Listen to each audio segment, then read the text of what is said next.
Assalamualaikum warahmatullahi taala wabarakatuh. Man la Talib Ahmed Bensouda. maa ngi nuyu youth si Gambie yëpp di leen sant di leen gërëm be funding kiwul be konton na mbal be tentu la mbal be jeey la. Today is August 12th, International Youth Day. So xale yu juddu depuis I guess 1985 be tey that's diggante 1 years to 40 years. I guess you all categorized youths. maa ngi leen di wish a wonderful happy Youth Day. I myself am 38. I'm a youth. Today I just came to talk about a very important topic. Topic bu ma ñëw pour waxtaan mooy lu nga xam ne moo nekk phénomène bu nga xam ne mi ngi xew Gambia mooy di drift culture. Lu nga xam ne dafa doy waar ba pare indi na coow bu bari si dëkk bi démba xaw ma barki démba sax gis nañ big commotion in Jabal. Mu nekk lu nga xam ne tam mi ngi destroy lives yu bari.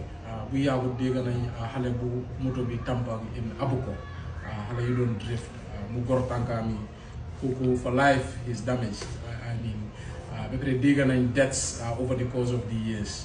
Drift dafa nekk lu nga xam ne daal ñu ngi destroy lives yu bari. So dama ñëw tey pour waxtaan ak suma moroom yi ndaw yi ñu nga xam ne sax ñoo nekk si drift bi si diggi drift bi. Drift am na fu nekk si àdduna bi. I mean soo demee Japan fu nga xam ne foofu lañ ko créé sax am nañ drift bu nga xam ne mu ngi faa xew wante in an organized facility.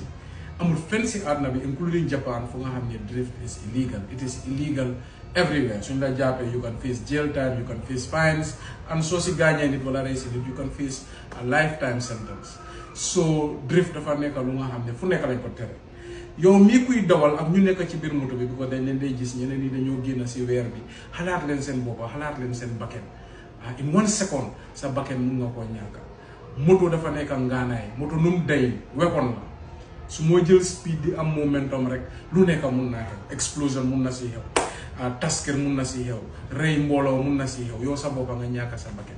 So ñu ngi leen di ñaax ñu ngi leen di ñaan soo leen buggee def drift ñu leen together approach an investor comme yeneen dëkk yi ni ñu ko dee defee dem leen si àll bi build a facility bu nga xam ne is licensed by government. Am ngeen all your permits, am ngeen all the technicians, all the safety gear. It can be done in an organized fashion. America sax mi ngi am company called Formula Drift and that's what they do. So kenn terewul kenn drift wante it cannot be done on public roads. That is a no-go area.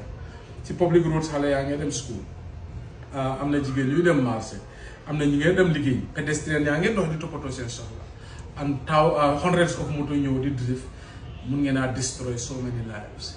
Dafa mel ni in America people go to shooting ranges to shoot and aim fetel like bullet. wante loolu kenn mënu koo def si mbooloo bi mun ngaa rey nit. So it's an organized facility. Gambia sax am na ñu dee def sport si ruuba di am hunting rifles wante they cannot do it in town because town am na ay golo am na ay different animals wante dañoo dem si àll bi with government permits. So loolu lañ leen di ñaan di leen ñaan ñu nga xam ne nag xamuñ lan mooy drift. Drift dafa nekk lu nga xam ne Japan nañ ko create in the 1970s. Mooy around the corners driver da ngaa jël moto bi nga oversteer ko pour mu sort of skid su skidee but in while yaa ngi maintain control daf dee tax nga gaaw si tons yi. Lii is a racing tactic. It is a requires high degree of skill. So nekku ne anybody moo ko def addu fu nekk nga koo def. So dañu bugg a youth su nga xam ne ñoo nekk di drift ñi ngee merloo community ñi ngee tax nit ñaa ngi woori ñun sa borom njaboot yi soo toogee sa kër sa doom mi ngee dem fas si mbedda sa jabar mi ngee dawal moto yaa ngee xalaat ndax am na drifting buy xew because léegi dafa bari. So li leen di ñaan xam naa ne lii lu nga xam ne la ñu bari ñeme ñuñ koo wax especially ñu nekk politics wante man ñemeñ naa ko def because man seen mag laa si yéen laa bokka ñun ñëpp ndaw lañ ku bëgg a drift organisation bu bëgg a drift ngeen organise seen boppa approach government ñu build facility wante tam ñu dee wax ne this is government responsibility. No, drifting is an expensive sport. Drifting nekkut sport bu nga xam ne government moo ko war a provide al nit ñi because remember moto nit ñi yaa ngi use moto sport yi borom aleel la. waaw loolu lu nga xam ne la private investor moo ko war a def wala yéen mii di drift. kon lu ñu leen di ñaan nañ bàyyi di drift in the community. maa ngi leen di ñaan ak seen mag ñu bàyyi di ko def.